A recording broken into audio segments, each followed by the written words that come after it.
तो आप सभी का स्वागत है गीता रहस्य कोर्स के आज के हमारे दूसरे सत्र में। कितने लोगों ने क्वेश्चन आंसर कर दिए हैं? बाकी लोगों ने क्यों नहीं?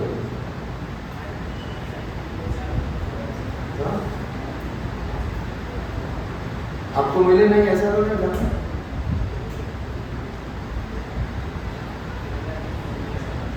मुझे लगता है माता जी इसीलिए आप डॉक्टर बन गए।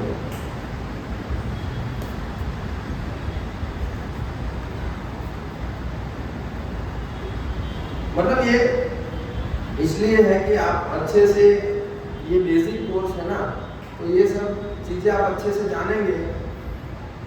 जितने अच्छे से जानेंगे उतना आपको आगे की चीजें अच्छे से समझ में आएंगी। तो उसके एक भाग रूप ये आपको एक्सरसाइज दी गई है। कितने लोगों ने वो श्लोक जो मैंने भेजे थे वो पढ़े? एक दो। अच्छा, आप लोग सब ग्रुप में हैं? ग्रुप में कौन नहीं है? आप ग्रुप में नहीं हो? आप भी नहीं?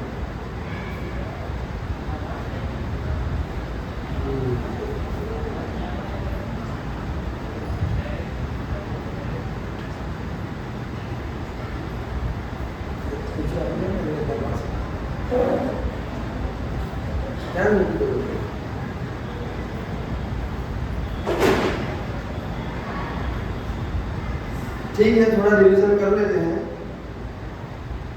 लेकिन अच्छा ये होगा कि आपको जो कुछ थोड़ा बहुत, ज्यादा तो कुछ था नहीं, एक हफ्ते में सिर्फ 3 श्लोक पढ़ने थे और छोटे छोटे एमसीक्यू मार्क करने थे।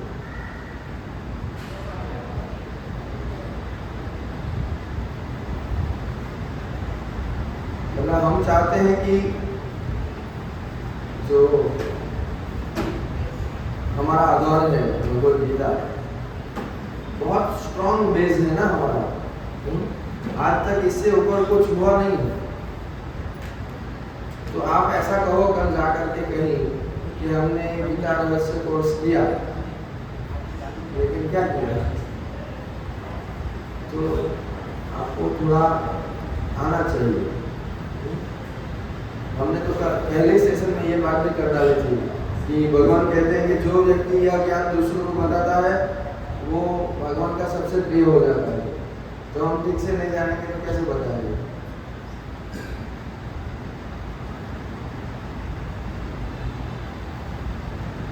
तो पहले सत्र में हमने क्या देखा था? सारांश रूप में बताइए, हाथ ऊपर करके बता सकते हैं। हाँ,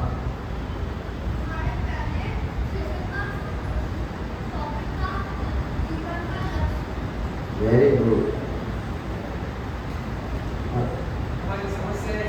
हाँ, हम सुखी होना चाहते हैं तो सुखी होने में क्या क्या चीजें बाधा रूप है पहले, तो हमने वही समझने का प्रयास किया था। हाँ, कितने प्रकार के होते हैं?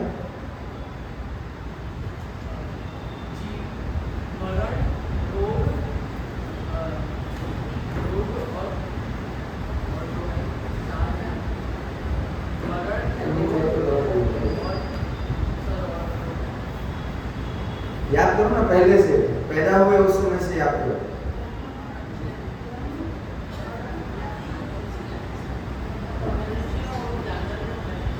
हाँ, मनुष्य और जानवर में फर्क क्या है? क्या है?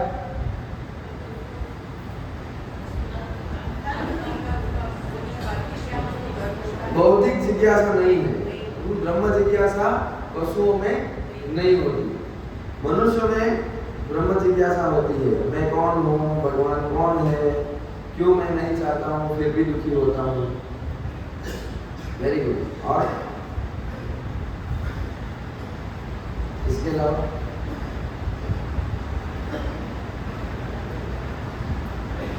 अभी नवरात्रि गई ना, दुर्गा देवी के हाथ में क्या होता है? त्रिशूल।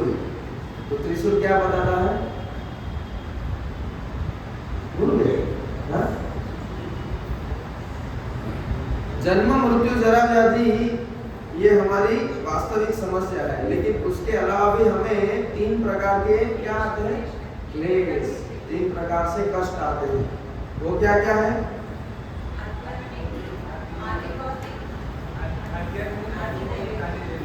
हाँ, 3 प्रकार के क्लेश हैं, आध्यात्मिक क्लेश, आदि भौतिक क्लेश और आदि दैविक क्लेश। एक एक उदाहरण देंगे सबका।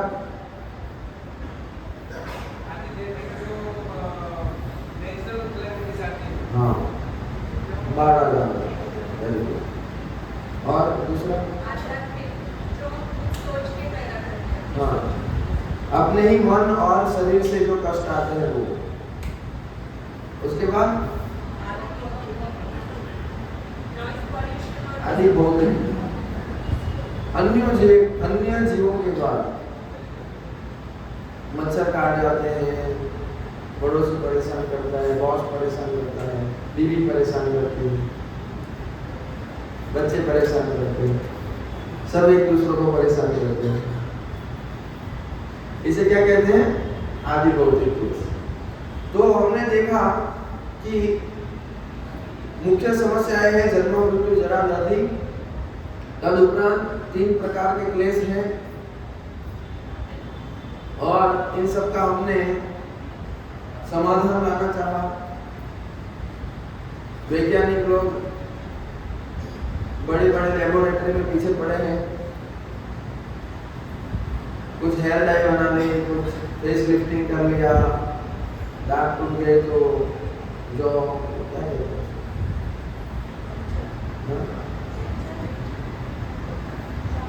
चौका,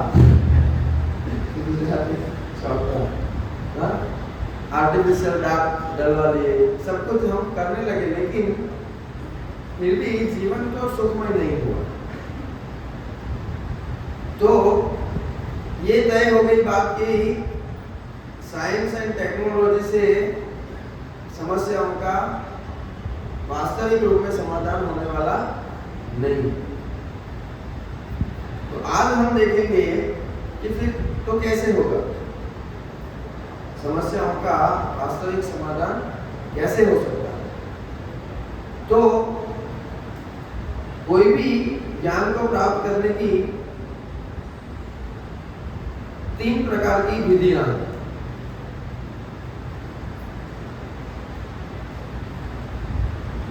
किसी भी विषय वस्तु का ज्ञान हम 3 प्रकार से प्राप्त कर सकते हैं। ये भी एक समस्या हो गई ना। कौन सी कैटेगरी में आएगा? मिस मैंने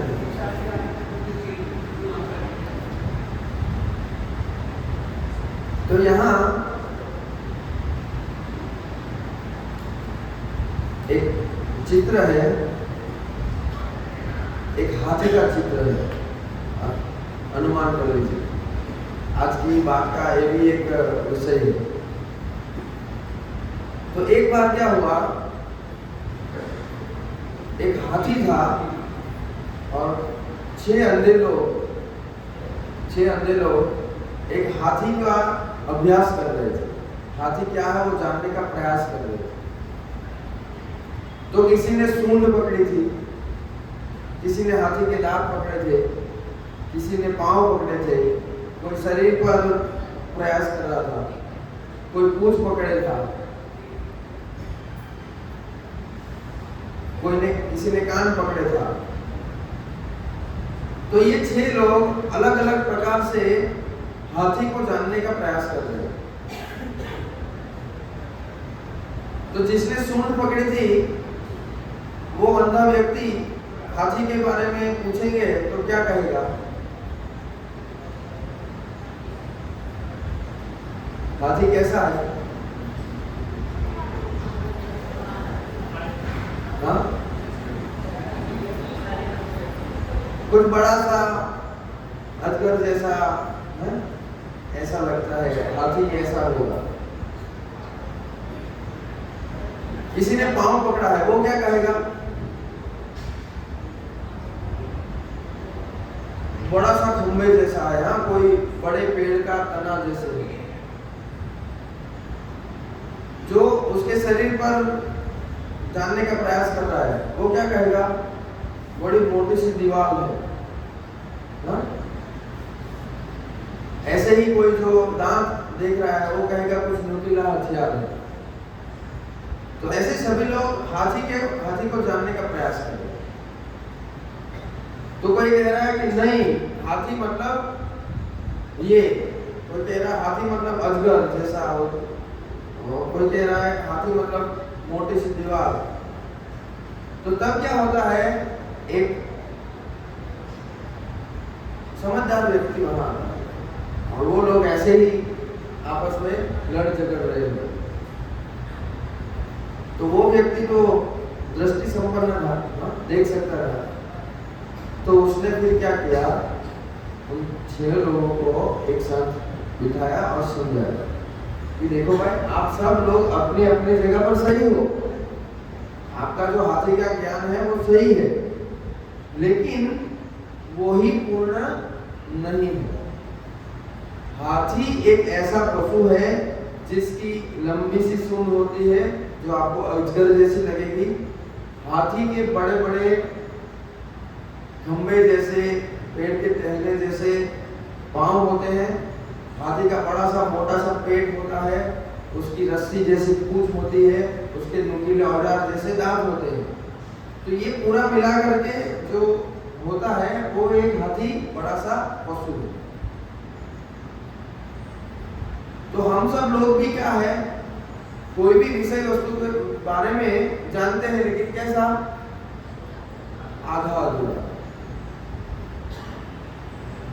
तो अंग्रेजी में एक कहावत है, पता है, हाफ नॉलेज इज डेंजरस, अधूरा ज्ञान खतरनाक। तो आज तक किसी भी विषय वस्तु में हम जो जानते हैं वो ऐसे ही है ज्यादातर, और फिर हम हमारे अहंकार की वजह से क्या करते हैं, जो थोड़ा बहुत हमारा ज्ञान है उसी के विषय में बड़ा समाते रहते। तो ज्ञान प्राप्ति के 3 तरीके बताए गए हैं। कितने? 3। पहला है प्रत्यक्ष प्रमाण, प्रति अक्षर। जो आप आंखों से या कोई भी इंद्रियों से सामने सामने जो देखते हो वो होता है प्रत्यक्ष।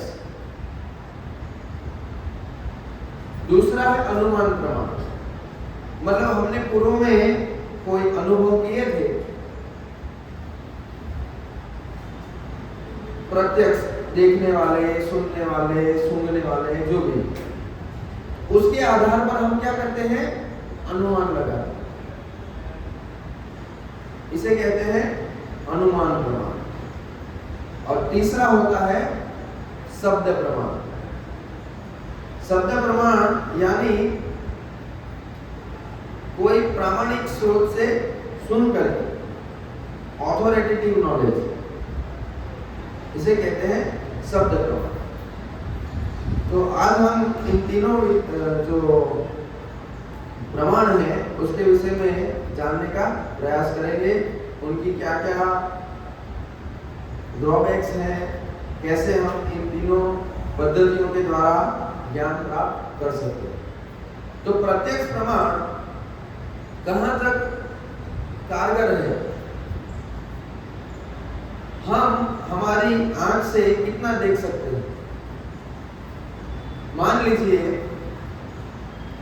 कल बहुत बारिश हुई थी नहीं रात को,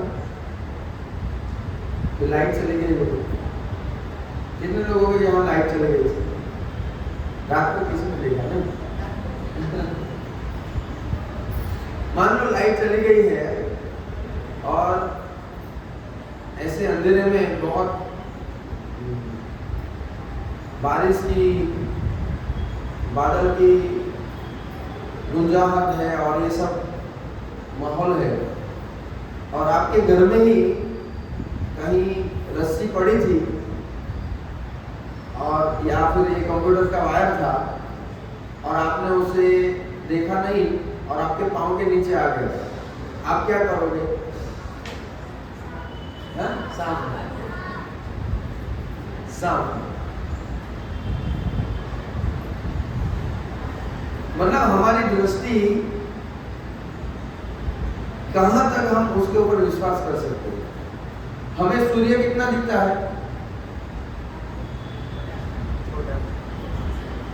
जब छोटे थे तो ऐसा सिखाते नहीं, हाड़ी जोड़ो चांदो मानो। लेकिन कितना बड़ा है वो? पृथ्वी से काफी बड़ा है, सूर्य से भी बड़ा है चंद्र। लेकिन हमें कितना दिखता है? आपके लेंस या स्पेक्स निकाल देंगे तो कहने का तात्पर्य हमारी इंद्रियों की मर्यादा है। मान लीजिए आपने बहुत खट्टा नींबू खाया, आपको किसी ने नींबू का रस दे दिया डायरेक्ट, उसके बाद तुरंत आपको संतरे का रस पिलाएंगे, कैसा लगेगा? मीठा लगेगा। अभी आपको गुलाब जामुन पिला दिया, उसके बाद संतरे का रस पिएंगे तो खट्टा लगेगा। एक ही संतरे का रस है, लेकिन हमारे अनुभव तो अलग अलग है।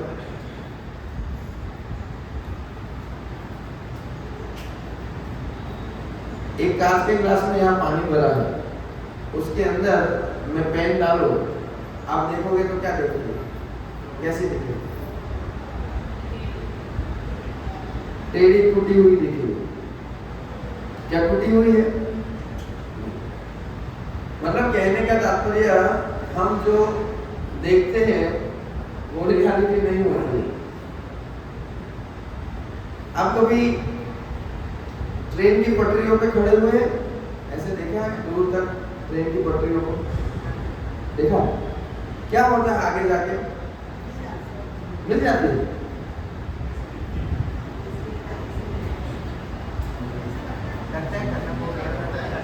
ऐसा लगता है कि मिल गई है ना, लेकिन मिल जाएगी तो, अगर हकीकत में मिल जाएगी तो हादसा हो जाएगा। तो हमें दिखता है कि मिल गई, लेकिन कभी नहीं मिलती है वो दो पटरियां। तो इसीलिए हमारी आंखों की मर्यादा है, हमारी जिह्वा की मर्यादा है, हमारे कान की मर्यादा है। एक विसल आती है, डॉग विसल बोलते हैं, वो उसकी आवाज कुत्तों को ही सुनाई देती है। वो कुत्तों को ट्रेन करने के लिए, कुत्तों को भगाने के लिए यूज होती है। हमें कुछ आवाज नहीं आएगी उसकी।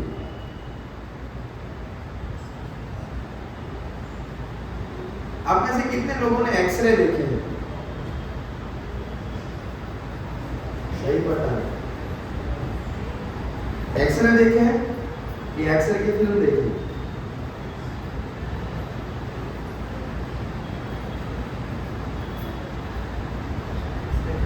एक्सरे देखे हैं? कैसे? मशीन नहीं भाई, वो रेज एक्सरे जो आते हैं ना,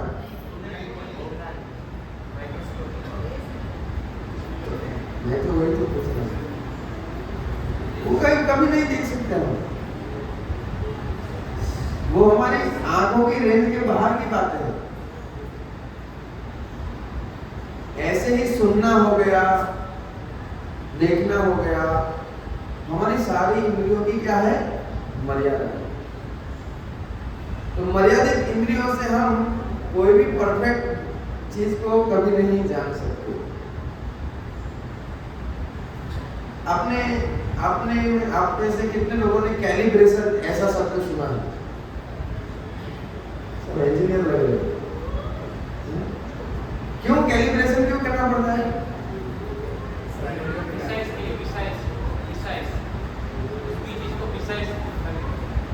मतलब उसमें कोई गड़बड़ हो गई, उसका काउंट थोड़ा आगे पीछे हो गया, तो उसको ठीक करना पड़ेगा ताकि वो सही नाम दिखाए।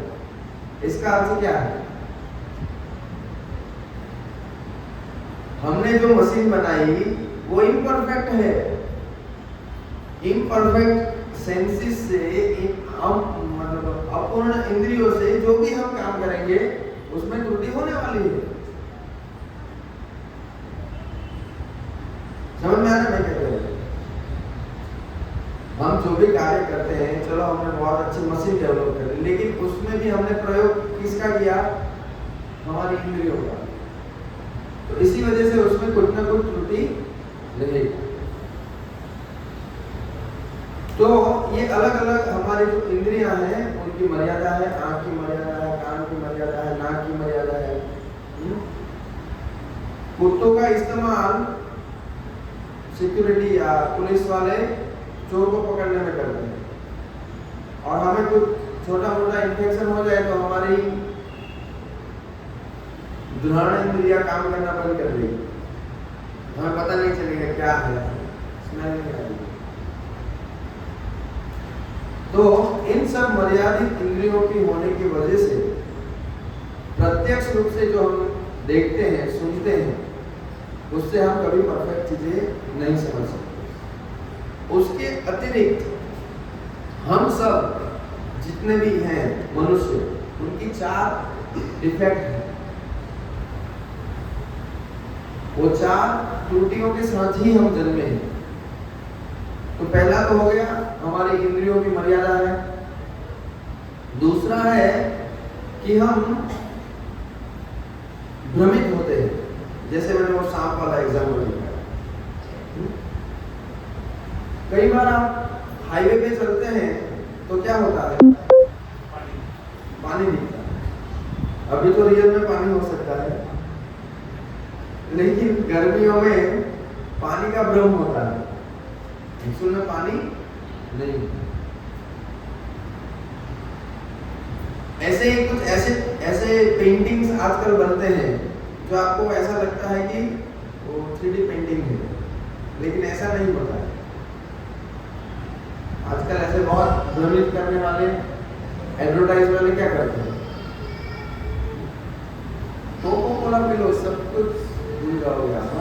जो चाहो वो कोको कोला।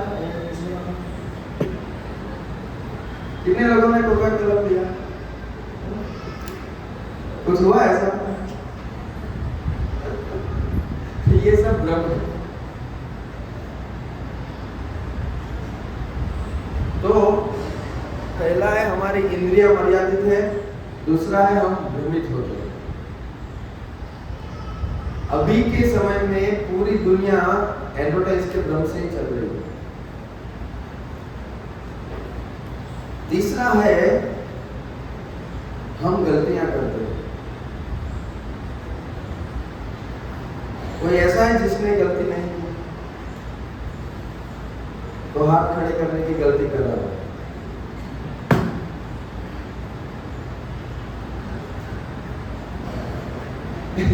ऐसा अगर कोई कहे कि मैंने गलती नहीं की कभी जीवन में, तो इसका अर्थ है कि वो गलती कर रहा है। हम सब गलतियां करते हैं कि नहीं करते? सब गलतियां करते हैं, क्योंकि ये हमारे इनबिल्ट, ये हमारे स्वाभाविक ये 4 वस्तुएं हम करेंगे। और चौथा है गलतियों को छुपाने के लिए हम क्या करेंगे? धोखा देंगे। किसी के साथ धोखा नहीं हुआ ऐसा है? चलो मान लो आप धोखा नहीं करोगे, लेकिन आपके साथ किसी ने धोखा नहीं किया, ऐसा हुआ?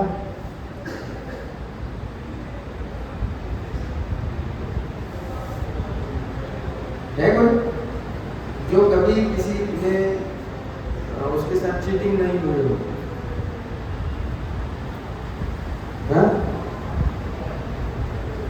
जब बचपन में छोटे बच्चे होते हैं ना, तो माता पिता हमें पकाते हैं। पकाना मतलब क्या? धोखा ही होता है।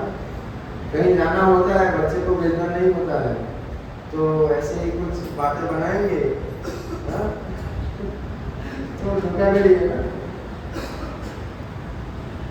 कुछ लॉलीपॉप देंगे, उसको पटा देंगे, कुछ बहाने बना के। तो सब लोग धोखा करते हैं। आजकल थोड़ा अप्रैल फूल का ट्रेंड कम हो गया, कुछ सालों पहले बहुत ट्रेंड था अप्रैल फूल बनाना। अप्रैल फूल बनाना है क्या, धोखा दिया, और हम सब धोखे में जी रहे हैं। एक नोट के ऊपर लिख दिया है, क्या लिखा है देखो, आपकी जेब में से निकाल दो, मैं धारक को 500 रुपये अदा करने का वचन देता हूं। कभी भी नोटबंदी हो सकती है कभी भी कुछ भी हो सकता है। अभी पूरी दुनिया इस कगार पे आ गई है, कभी भी वर्ल्ड वॉर हो सकता है, कुछ भी हो सकता है। तो सब जगह धोखे हो रहे, क्यों? क्योंकि हम सब इन 4 मर्यादाओं से, 4 त्रुटियों से भरे पड़े हैं। तो ऐसी मर्यादित इंद्रियां और 4 प्रकार की ये जो त्रुटियां हैं, उससे हम कभी परफेक्ट चीज को कभी नहीं समझ सकते, क्योंकि हमारा सारा अनुमान भी जो है वो इसी के आधार पर है। अनुमान भी हम किससे करते हैं? जो हमारे पूर्वों के अनुभव है उसी के आधार पर, जो तो बदल जाते हैं। जब हमने साइंस पढ़ी उसके बाद कितने एडिशन आ गए, जहाँ बदलती रहती है। मतलब पहले वाले में कुछ कमियां थी, है ना। अभी वो लास्ट टाइम बात हुई थी, कौन सा आया, 16, आईफोन 16, तो 15 में कुछ कमियां थी, तो उन्होंने वो कमियां दूर की 16 में। ये नहीं तो क्यों अपडेट किया भाई, अपडेट करते हैं हम। अपडेट का अर्थ क्या होता है?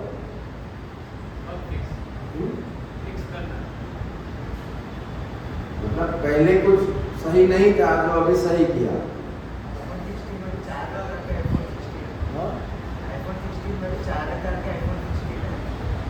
चार प्रकार के 16, मतलब कहने का तात्पर्य यहाँ ये है कि वहां भी कमियां हैं,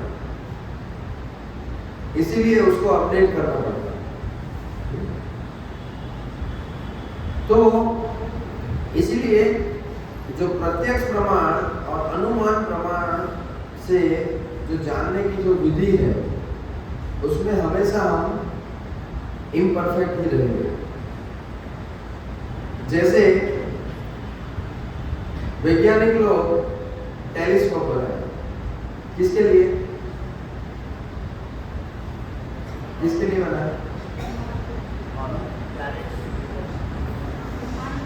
ब्रह्मांड को देखने के लिए। एक बार क्या हुआ, टेलीस्कोप से एक छवि ली गई, एक पिक्चर ली गई, और अलग अलग व्यक्ति को उसका स्टडी करने के लिए दिया गया, अलग अलग साइंटिस्ट को, खगोल शास्त्रियों को। सब लोगों ने अलग अलग बात की। एक बार क्या हुआ, कुछ डॉक्टर लोग कैंटीन के बाहर बैठे थे चाय नाश्ता करने। एक व्यक्ति जा रहा था, वो लगड़ाता जा रहा था। तो अलग अलग डॉक्टर थे, कोई साइकेट्रिस्ट था, कोई एमडी था, कोई ऑर्थोपेडिक सर्जन था। सब लोग देख रहे थे। तो ऑर्थोपेडिक वाले ने कहा नहीं, इसको है ना फ्रैक्चर हुआ हो। साइको वाला कहता है नहीं, इसका थोड़ा जो क्या है दिमाग के साथ कनेक्शन है ना, उसमें कुछ प्रॉब्लम है। एमडी वाला बोला नहीं, उसको थोड़ा पोलियो का डिफेक्ट रह गया हो। ऐसे ही सब लोग आपस में भिड़ने लगे। उतनी देर में, थोड़ी देर बाद वो व्यक्ति थोड़ा आगे गया और अच्छे से चलने लगा।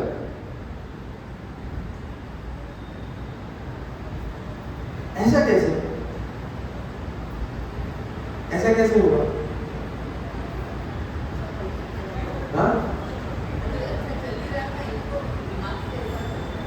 नहीं नहीं, जब उन्होंने देखा तब तो वो लंगड़ाता हुआ ही चल रहा था।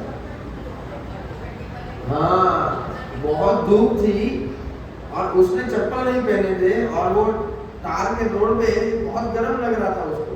तो ऐसे मतलब कैसे चलते हैं, नहीं पाँव जलेंगे तो कैसे चलते हैं, तो ऐसे थोड़ी देर वो चला धूप में।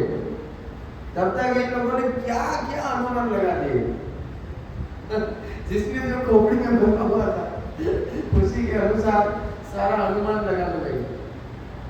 वो साइको वाला अपने तरीके से कह रहा है, वो ऑर्थोपेडिक वाला अपने तरीके से कह रहा है।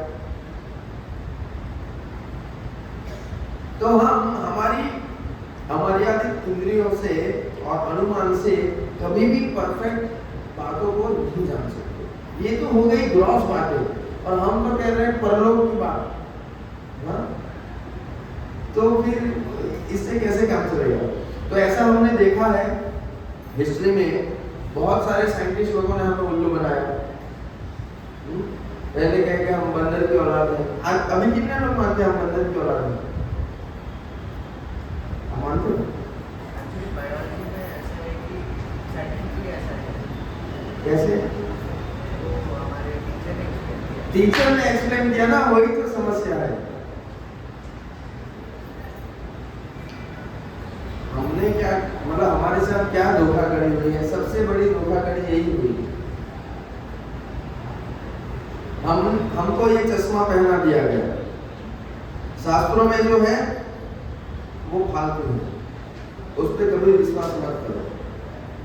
भले ही हम हर साल हमारी किताबों को अपडेट करें, लेकिन वही पढ़ना है तुमको। आगे हम और देखेंगे उसमें ये आएगा। तो डार्विन कहता है, वो एक है इसमें, डार्विन कहता है कि ये सारे जो भी मैंने ये थीसिस लिखा है पूरा, वो अनुमान के बिना संभव ही नहीं है। उसने ऐसे ऐसे अनुमान किए हैं कि ऐसा हुआ होगा, तो उसके आधार पर ऐसा हो सकता है। ये सारे शब्द उसने उपयोग किए हैं। तो ये क्या दिखाता है?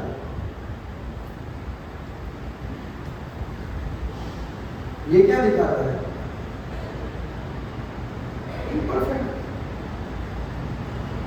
कई सालों पहले अमेरिका और यूरोप में ये डार्विन के उत्क्रांतिवाद को फेंक दिया गया, निकाल दिया सिलेबस में से।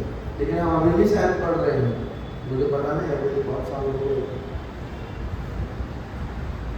हमारे में से कई बुजुर्ग हैं 50, 60, 70 के।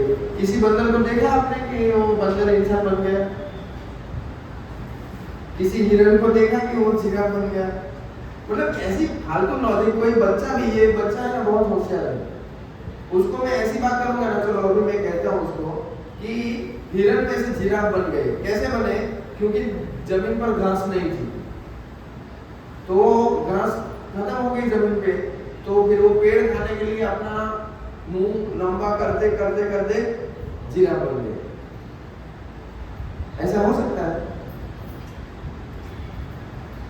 नीचे घास नहीं थी तो पानी कहां से आया? फिर दूसरा लॉजिक देते हैं कि वो पानी पीने गए तो वेल बन गई। हाँ, ये उसको तो पढ़ रहे हैं सभी लोग, बंदर से इंसान बन गए। मतलब उन्होंने, मतलब उसने गधे तो बना ही दिया, हमको मूर्ख तो बना ही दिया। तो ये सब अनुमान से कभी भी हम पूर्ण चीजों को नहीं जान सकते।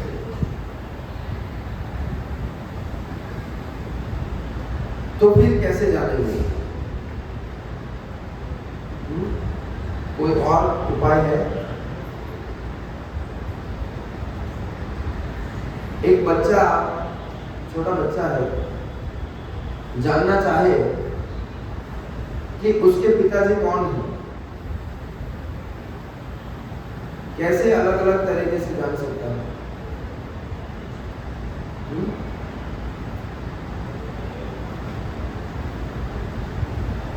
कैसे जान सकता है?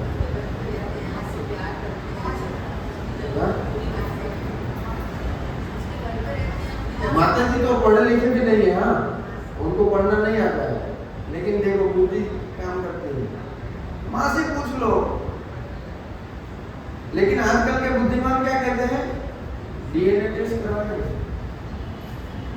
अरे भाई कितनों का डीएनए टेस्ट करवाओगे? हाँ, कितने कितने मतलब पॉपुलेशन कितनी है इंडिया की? गुजरात की 6 करोड़। कितना डीएनए टेस्ट करोगे? और उसकी भी क्या गारंटी है? तो सबसे अच्छा स्रोत है, माता को पूछ लो मेरे पिताजी कौन है, माता कहेगी ये आपके पिताजी हैं। फिनिश। उसी प्रकार हमारे वैदिक शास्त्र जो है उसको माता के समान कहा गया है।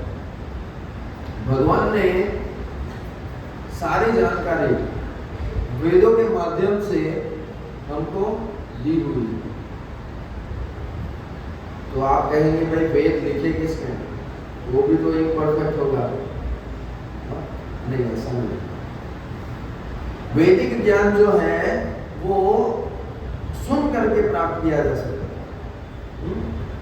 इसीलिए आप देखना कुछ कुछ लोगों के ऐसे सरनेम हुआ करते हैं आज भी, द्विवेदी, त्रिवेदी, चतुर्वेदी। कंठस्थ होते थे उनको वेद। आप में से कोई है क्या? हाँ? क्या है आपका संदेश? त्रिवेदी। अच्छा, कौन कौन से 3 वेद? वो नहीं पता है। कोई बात नहीं।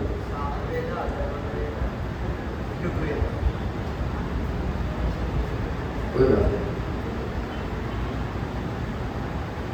तो वैदिक ज्ञान जो है वो अपौरुषेय है। अपौरुषेय का अर्थ क्या होता है? कोई पुरुष मतलब कोई जीव ने नहीं दिया है, वो भगवान ने दिया है। इसीलिए वो परफेक्ट है। आज तक बताइए, आज तक कोई एक शब्द भी इधर उधर हुआ हो? भगवद गीता कितने साल पहले दी गई? कम से कम 5000। 5000 साल में 5 शब्द भी बदले हो तो बताइए, या 5000 साल में उसमें दी हुई एक भी बात गलत साबित हुई हो तो बताइए। चलो भगवद गीता को छोड़ दो, अन्य किसी शास्त्र की बात कर दो, एकदम परफेक्ट।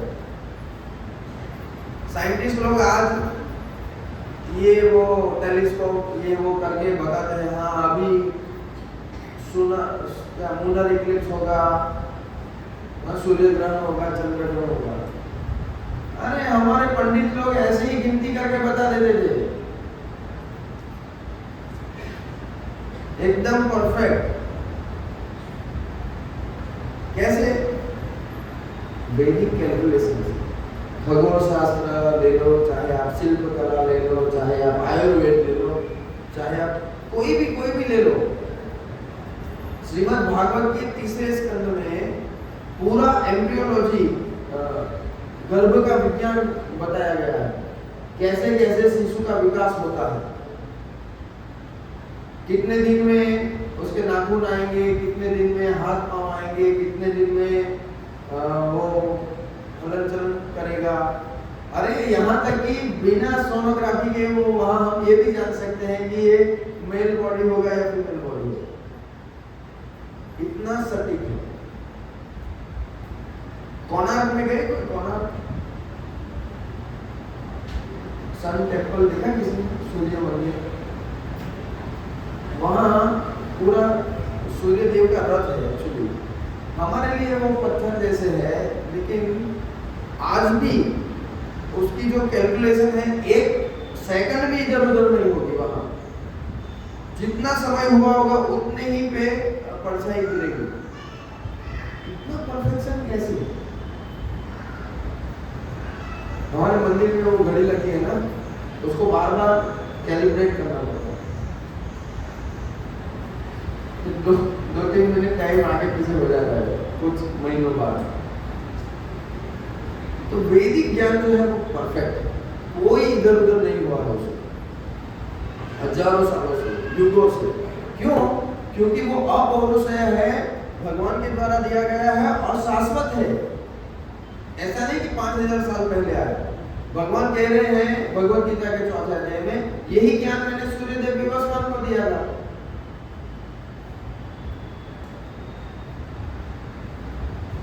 सूर्यदेव विवस्वान, सूर्यदेव कब से है?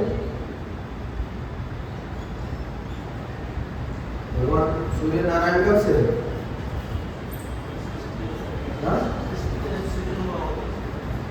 जब से सृष्टि हुई, और भगवान तो उससे भी पहले से है। तो भगवान के विषय का शाश्वत है।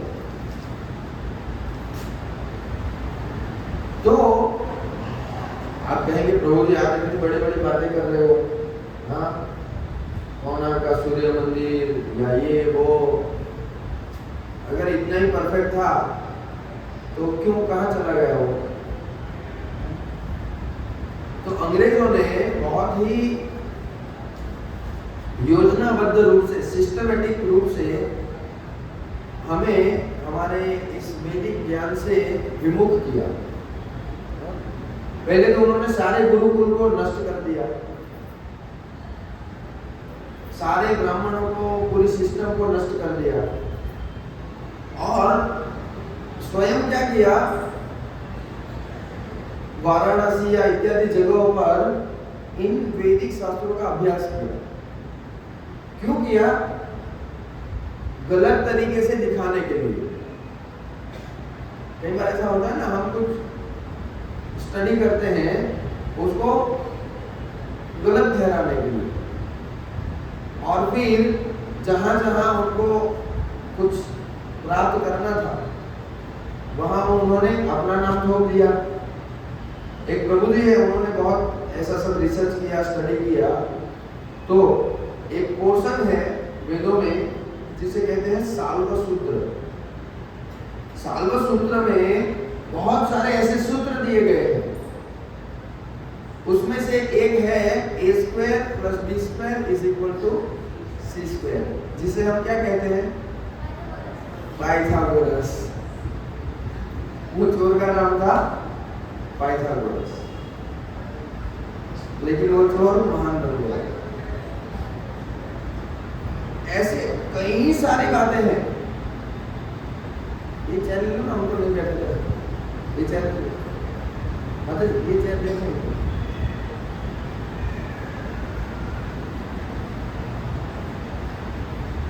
तो ऐसे कई सारे रिसर्च है। एक्चुअली रिसर्च मतलब क्या है? वैदिक ज्ञान तो सब कुछ अवेलेबल ही है। ऐसा नहीं था जब सेब गिरा तभी गुरुत्वाकर्षण आया, हाँ तभी न्यूटन ने आविष्कार किया, तभी गुरुत्वाकर्षण पैदा हुआ। भगवान गीता में कहते हैं गामा विश्य च भूतानि धारयाम अहम ओजसा। वो मेरी शक्ति के कारण सभी ग्रह अपनी अपनी कक्षाओं में घूम रहे हैं। गीता में भगवान समझाते हैं।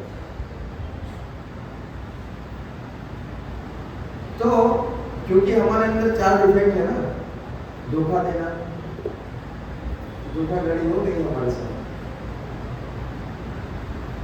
तो अंग्रेजों ने देखा कि हम बहुत सालों से भारत के लोगों के ऊपर बाह्य रूप से तो शासन कर रहे हैं, लेकिन उनकी मानसिकता तो अभी भी नहीं बदली। उनको अभी भी पूरा विश्वास है, वो तो अपना जो रिचुअल कर रहे हैं वो तो कर ही रहे हैं, अपना शांतिपूर्ण आनंदपूर्ण जीवन जी रहे हैं।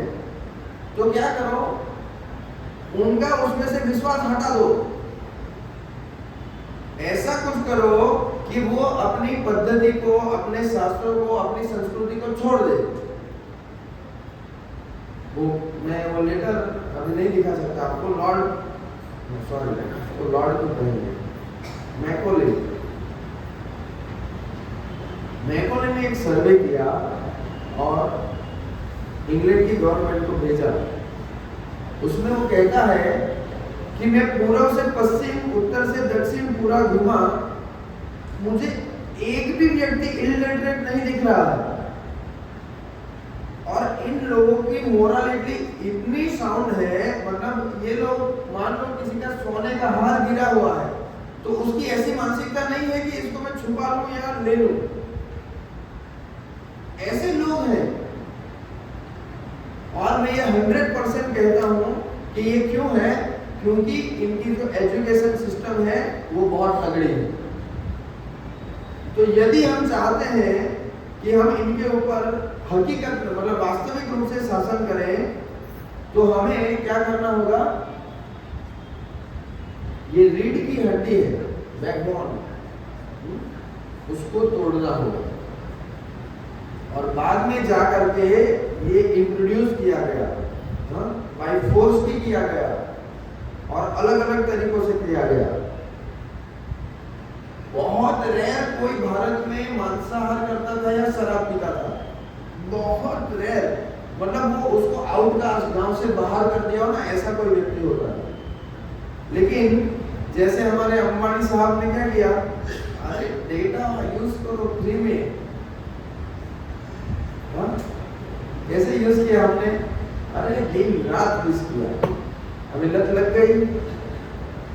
अभी कितना 500-600 कितने का है एक महीने का, 1-2 जीबी से तो काम चलता नहीं। सेम इसी रूप इसी तरीके से फ्री में दारू पिलाई गई। आओ टेस्ट करो। लोग पीते नहीं थे, लोग चाय नहीं पीते थे, फ्री में पिलाई गई पहले, फिर उसमें तो नशा है, सब जानते हैं, सब जानते, लेकिन कर रहे हैं, क्यों, आदी हो गए।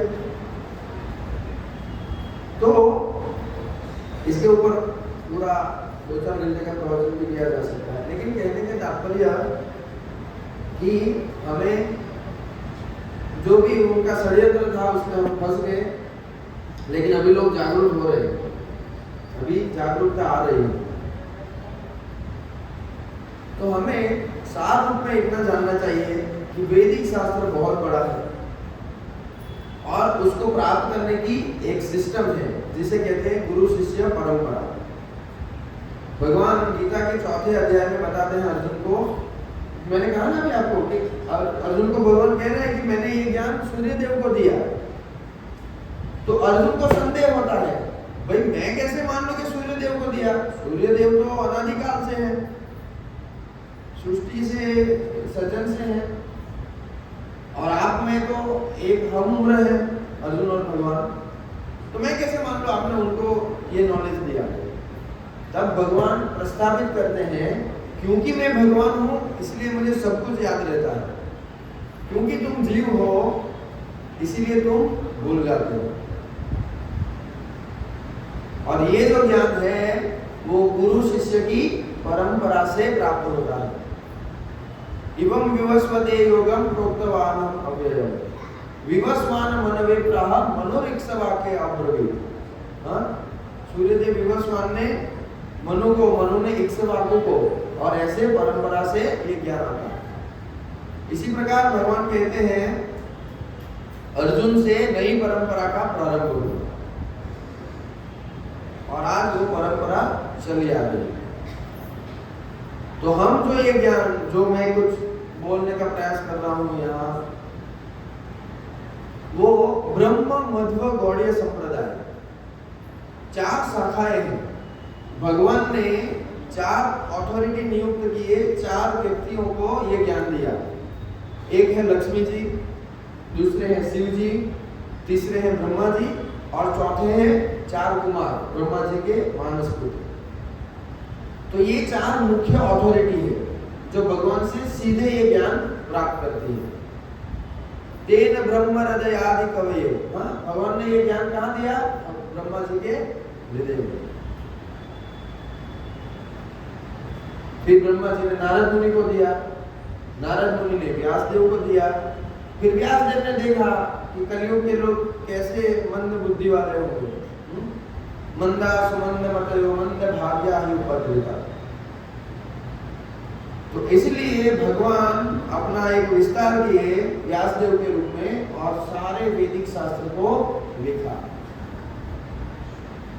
जीवेर कृपाय कैलो कृष्ण वेद पुराण, जीवों के ऊपर कृपा करके उसको लिपिबद्ध किया गया, जो आज हम थोड़ा बहुत जान रहे हैं। बहुत कुछ अंग्रेजों ने नष्ट कर दिया, लेकिन फिर भी जो है वो बहुत है। अगर इतना भी प्रिजर्व हो जाए ना तो हमारा कल्याण हो जाएगा, ऐसा ऐसा है। तो इसका एक ही परिप्रेक्ष्य नहीं है, मतलब खाली आध्यात्मिक विषय वस्तु के लिए ही वैदिक ज्ञान नहीं है। वेद मतलब पूरा आ गया उसमें। जैसे मैंने कहा कि खगोल शास्त्र, भूस्तर शास्त्र, आपको पता है सोना बनाना और लेड ये भारत के अलावा कोई नहीं जानता था। ये सब टेक्निक और किसी को नहीं पता थी।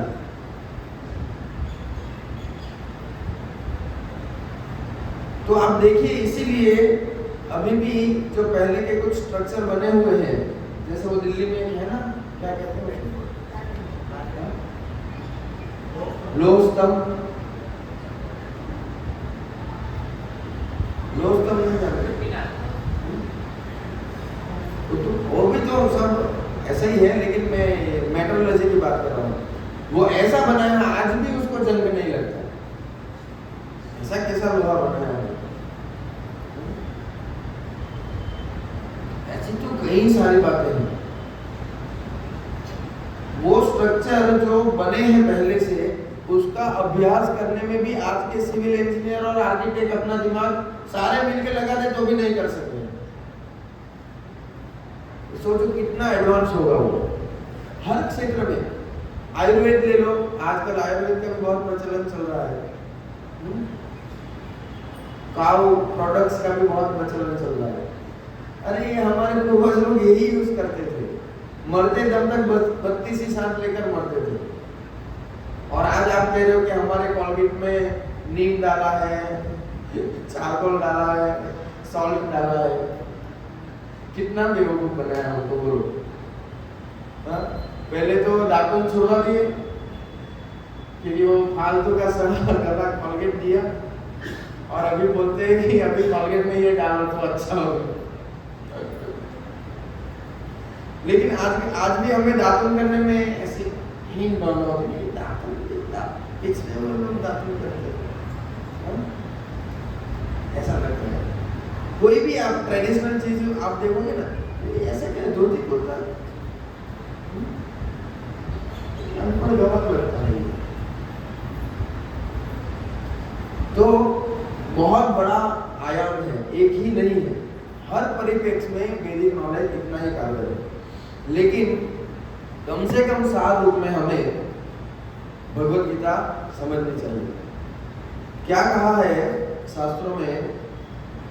सर्वोपनिषदो गावो दुग्धा गोपाल नंदन पार्थो वत्स सुधीर भोक्ता दुग्धम गीतामृतम महत्। जैसे गाय को आप बहुत कुछ खिलाओ, उसका सार वो क्या देगी? दूध। इसी प्रकार पूरा जो वैदिक पारम्य है, 4 वेद, उपनिषद, सब मिला करके उसका सार क्या बनाया भगवान ने? सर्वोपनिषदो गावो। अगर सारे उपनिषद और सारा शास्त्र गाय है, दुग्धा गोपाल नंदन, और उसको भगवान कृष्ण जिसका नाम क्या है? गोपाल, वो दो रहे हैं और क्या दे रहे हैं? दुग्धम गीतामृतम महत्। गीतामृतम वो कैसा अमृत है? वैदिक वाणिज्य का अमृत है भगवद गीता। और आगे क्या कहा? पार्थो वत्स सुधीर भोक्ता। दूध का पान कौन कर रहा है? पार्थ और सुधीर भोक्ता। जैसे बछड़ा भी दूध पीता है ना, और हम लोग भी पीते हैं, वैसे पार्थ भी पी रहा है। और बुद्धिमान लोग, इस संसार के बुद्धिमान लोग क्या करेंगे? भगवत गीता के इस अमृतमय दूध का, ज्ञान का पान करेंगे। तो इस 2 सत्र में हमने यही प्रयास किया है अभी तक कि भगवत गीता क्यों महत्वपूर्ण है, और बाकी जो अलग अलग हम जिसके पीछे आज तक पड़े हुए हैं, वो जो प्रक्रियाएं हैं या वो जो हमारे आधार हैं, वो हमें निराधार बना के छोड़ेंगे, ऐसे है ना। प्रत्यक्ष प्रमाण अनुमान प्रमाण से हम कुछ भी हासिल नहीं कर सकते। यदि हमें कुछ ठोस प्राप्त करना है तो हमें शब्द प्रमाण पर आना होगा। शब्द प्रमाण यानी वैदिक ज्ञान।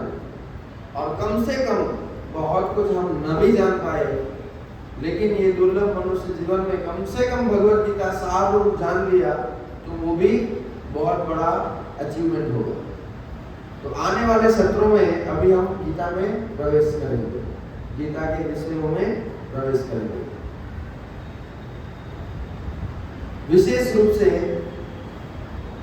क्योंकि भगवत गीता भगवान के मुख से निकली है। ऐसा और एक श्लोक है जिसमें कहा गया,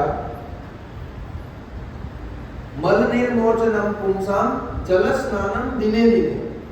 हम दिने दिने हर रोज क्या करते हैं? जल से स्नान करके अपने को स्वच्छ करते हैं।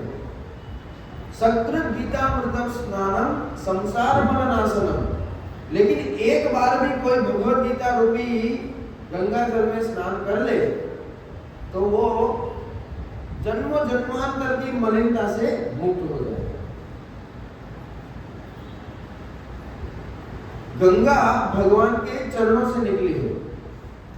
अगर उसमें स्नान करने से किसी को मोक्ष प्राप्त हो जाता है तो जो गीता भगवान के अधरामृत मुख से निकली है उसके विषय में क्या कहा जाए? वैसे भगवान के चरण में और मुख में कोई भेद नहीं है। भगवान किसी भी अंग से कुछ भी कर सकते हैं, लेकिन फिर भी ऐसी तुलना दी गई तो बहुत कुछ तो चला गया अंग्रेजों की धोखाधड़ी से। बहुत कुछ हमारा जीवन भी चला गया, उसमें भी धोखाधड़ी हो गई हमारे नेताओं और सो कॉल्ड जो भी लीडरों की वजह से, है ना। हमारा जीवन ऐसे ही चला गया ना। जितना गया है जिसका भी गीता को जाने बिना वो तो फालतू ही गया। शास्त्रों में कहते हैं 5 साल की उम्र के बच्चे से ये ज्ञान सिखाना चाहिए। कौमारम आचरेत प्राज्ञो धर्मान भागवतानि। ये भागवत धर्म की शिक्षा कौमार अवस्था से सिखानी चाहिए। हम सब तो जितना भी बचा है हमें प्रयास करना चाहिए हम उसको अपनाएं, हमारे जीवन में अपनाएं और अन्यों को भी प्रचारित प्रसारित करने का प्रयास करें। तो अभी हम बच्चों का आज बहुत अच्छा कार्यक्रम नीचे हो रहा है, वहाँ जाएंगे। कुछ ड्रामा है, बच्चों ने बहुत अच्छे से सब तैयारी की है, एग्जीबिशन ये सब है। हमारे कई सारे गृहस्थ भक्तों का ये प्रयास है कि आने वाली पीढ़ी को अच्छे से तैयार किया जाए, उनको बेवकूफ ना बनाया जाए जैसे हम बेवकूफ बन गए। वो हुआ ना पिछली बार हमने वो 3 बूढ़े व्यक्ति की स्टोरी बात की थी, अमेरिका पहुंच गए थे, फिर क्या हुआ? चाबी नीचे छोड़ के 100वीं मंजिल पर पहुंच गए। तो हम ऐसा नहीं चाहते कि हमारे आने वाली पीढ़ियों के साथ ऐसा हो। तो भगवान ने हमें जो भी क्षमता दी है, तन मन बुद्धि, वो हमें प्रयास करना चाहिए भगवान की सेवा में लगा करके इस वैदिक ज्ञान को बचाया जाए, प्रिजर्व किया जाए। और सबसे महत्वपूर्ण बात यह है कि जब तक हम जीवन में नहीं अपनाएंगे तब तक कोई मतलब नहीं। और पहले ही सेशन में जिस श्लोक से हमने शुरुआत की थी उसमें क्या कहा है? राज विद्या राजगुह्यम पवित्रमिदम उत्तमम प्रत्यक्षावगमम धर्म्यम सुसुखम कर्तुम अव्ययम। अगर आप उसको अपनाओगे तो क्या होगा? सुसुखम, आप परम सुख का अनुभव करोगे। तो आप सबसे यही अनुरोध है।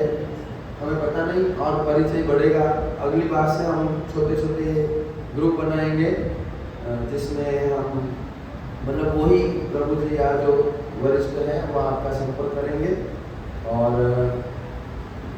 अच्छे से मतलब किस प्रकार से हम इसमें और अधिक अपना सहयोग कर सकें, तो वो अगली बार से हम करेंगे। आप सबसे विनती है, शायद मैं 4 त्रुटियों से पूर्ण हूँ, नहीं शायद नहीं हुई, 4 त्रुटियों से पूर्ण मैं भी हूँ, मतलब मैं पूर्ण रूप से अपूर्ण हूँ।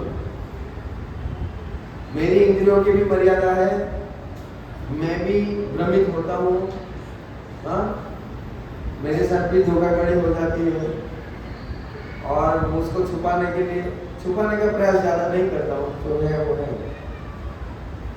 लेकिन जो गीता की बात मैं कर रहा हूँ, जो शास्त्र की बात मैं आपको बता रहा हूँ, वो परफेक्ट है, उसमें कोई संदेह नहीं। तो मेरी अपूर्णता को बीच में न ला करके भगवत गीता की पूर्णता को प्राप्त करने का प्रयास कीजिए। आने वाले सत्रों में भी आप ऐसे ही आते रहिए। वो ड्रामा की वजह से आज कोई वॉलंटियर है नहीं यहाँ, मैं ही अटेंडेंस ले लेता हूँ, लेकिन अटेंडेंस भी मेरे पास नहीं। ठीक है, मैं उनको फोन करता हूँ। तब तक आपका कोई प्रश्न है तो पूछ सकते हैं। नीचे वाला बोलो। पहला सेशन जहाँ हुआ था वहाँ पर वो एग्जीबिशन और ड्रामा और ये सब है बच्चों का, तो हम अभी वहाँ जाएंगे। और आपके बच्चे भी हैं तो उनको आप हमारे दामोदर बाल संस्कार केंद्र से जुड़िए। कुछ ही समय में आपके बच्चों में बहुत बड़ा परिवर्तन आप देखेंगे, पॉजिटिव। कोई प्रश्न है तो पूछ सकते हैं। हाँ? अगली बार आएगा जप वाला प्रश्न, अभी आप जप करते थे। और कोई प्रश्न है किसी का? हम इम्परफेक्ट हैं, हमें मिस्टेक नहीं निकालनी चाहिए।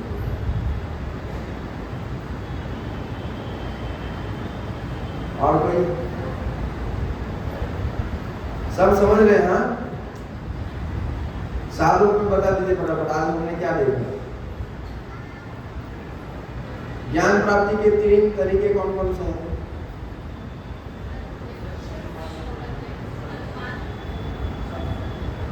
सत्य, प्रत्यक्ष प्रमाण, अनुमान प्रमाण, सत्य प्रमाण। प्रत्यक्ष प्रमाण में क्या परेशानी है? हमारी इंद्रियों की मर्यादा है, इम्परफेक्ट सेंसेस, और हम भ्रमित होते हैं, इल्यूजन। और उसके पहले गलती करते हैं ना, गलती करते हैं उसको छुपाने के लिए धोखा देते हैं। तो ये 4 त्रुटियों से हम सब पूर्ण हैं, और ये सब हर जगह हम देख सकते हैं। तो इसीलिए हमें शब्द प्रमाण का सहारा लेना चाहिए। गुरु शिष्य परंपरा से भगवान ने जो वैदिक ज्ञान दिया, उसको वही हमारे जीवन की समस्याओं को वास्तव में सुलझा सकता है। तो अगली बार हम भगवत गीता के जो 5 मुख्य विषय हैं, जीव, ईश्वर, प्रकृति, काल और कर्म, उसमें पहला विषय जीव, हम कौन हैं, इसकी अधिक विस्तार से जानकारी प्राप्त करने का प्रयास करेंगे। हो सकता है अगला सेशन 2 पार्ट में होगा, एक माइंड कंट्रोल का अलग से होगा, और हम कौन हैं, साइंस ऑफ सोल, वो अलग से होगा। तो आप सब लोग नियमित रूप से आइए। हर रविवार को शाम 5 से 6 बजे हमारा समय है। यदि कोई ग्रुप में नहीं है या आज पहली बार नहीं आए थे और आज ही आए हैं, तो मुझसे मिलके अपना नाम लिखवा दीजिए, या मैं किसी को सेवा दे देता हूँ, क्योंकि मुझे भी ड्रामा में जाना है। हाँ, बारोट सुना हुआ, योगेंद्र बारोट, आपने ना ये एक्सेल शीट में लिख दीजिए, या आपके फॉर्म में एक करना दीजिए।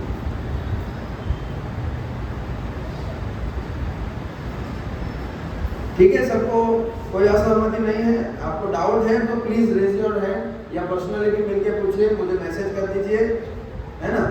हम यहाँ धोखाधड़ी करने नहीं बैठे।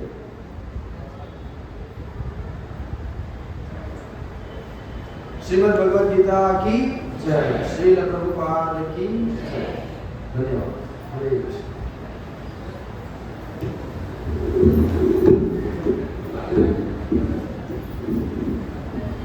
अभी सब नीचे जाएंगे बच्चों का वो एग्जीबिशन और ड्रामा देखने के लिए, एकदम जहाँ हम पहली बार सेशन में देख रहे हैं। और आप अटेंडेंस जरा जो पहली बार आए हैं कम से कम यहाँ आके इनको लिखा दीजिए।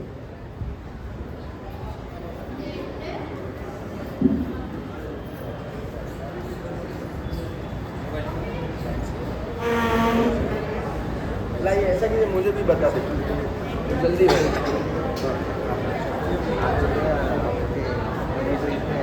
अच्छा बहुत जल्दी रिलेशन बना लिया आपने।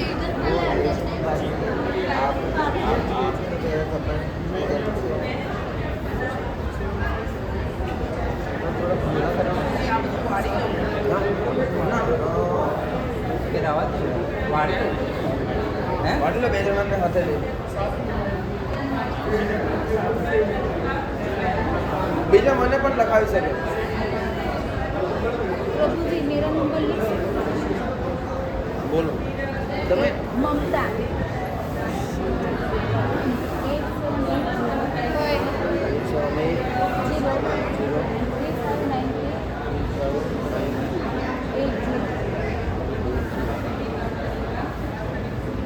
ओके। और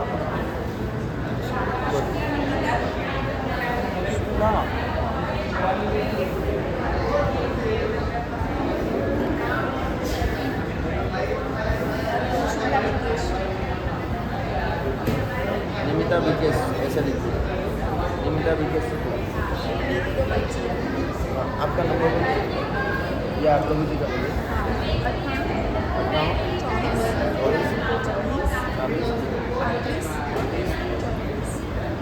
सारू गुजराती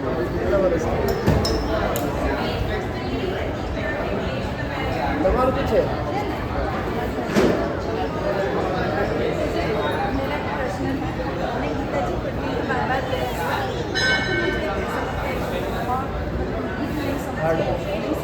आसान होता है बस आगे रहिए और आसान होगा। अरे 18 में 36 बार पढ़ेंगे, 36 साल के जिएंगे ना तो हर साल एक बार पढ़ लेंगे।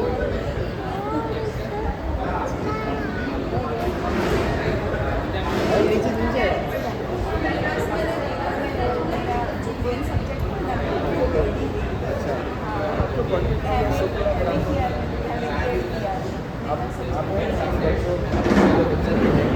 थोड़ा हमारे इस ग्रुप से जुड़ो। आपका जो भी भगवान ने दिया है उसको लगाओ। इसके लिए हम बहुत मतलब चिंतित हैं इन विषयों में। मैं यहीं से इंजीनियरिंग किया, मैं गवर्नमेंट सर्विस में था, राष्ट्र ऑफिसर था, राष्ट्र होता मुझे छोड़ो। इसके लिए हम नहीं करेंगे ना तो आने वाली जनरेशन हमें मतलब रुकेगी हमारे नाम पर। नहीं वैसे भी कोई कुछ लेके नहीं जाने वाला है। हम भारत में पैदा क्यों हुए? तो बहुत जिम्मेदारी है। अच्छा है आप जैसे लोग आ रहे हैं भगवान।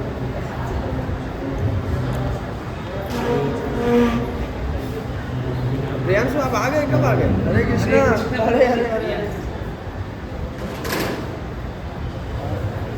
तबियत सुधरी गई प्रभु जी नहीं लागे? अरे बच्चे એટલે તબિયત ખુશ થઈ ગયા। क्वेश्चन था जैसे माला मैं बैठ के एक्चुअली करती हूँ, अगर वॉक पे जा रहे हैं तो इवन में शूज पहना हुआ है तो प्रॉब्लम नहीं है। तो मेरा फिर क्या है वॉकिंग स्पिरिचुअल वॉक सही में चलेगा ना शूज के साथ। आप मुझे देखते नहीं हो? मतलब मैं चल के करते देखती हूँ सबको, लेकिन मैं तो बैठ के करती हूँ ना तो मुझे लगा मैं यही कह रहा हूँ कि हम सब लोगों का आप देख रहे हो मैं तो ऑलमोस्ट 90% माला चल के करता हूँ, नहीं तो मैं सो जाता हूँ। मैं तो क्या है सुबह में 5 बजे से बैठ के घर में करती हूँ, लेकिन फिर मेरी वॉकिंग का चैनल इसमें क्या हो है रहा वो है। वैदिक मंत्रों को जपना है ना, हाँ ओम एम ह्रीम ये सब जो आता है उसके लिए ये सब नियम है। जब मैं कोई प्रॉब्लम नहीं है। मैंने एक वो उदाहरण नहीं बताया था टॉयलेट में बैठ आप सुबह की क्लास में आते नहीं हो ना आप यहाँ डाल के सुनते रहो ना वो करते पर करते यहाँ आपको भजन कीर्तन चल रहा है तो सुनाई देता है, कोई प्रॉब्लम सुबह की क्लास में ऐसे बहुत सारे पॉइंट डिस्कस करते हैं लेकिन मुझे भी अभी कल से मैं ज्वाइन करूँगी, अगर देखो कुछ तो सुनाई देगा हाँ, हाँ, हाँ। तो चलिए ठीक है चलिए। कब आ गए हैं? ना हाँ तो मूवी आओ बंद कर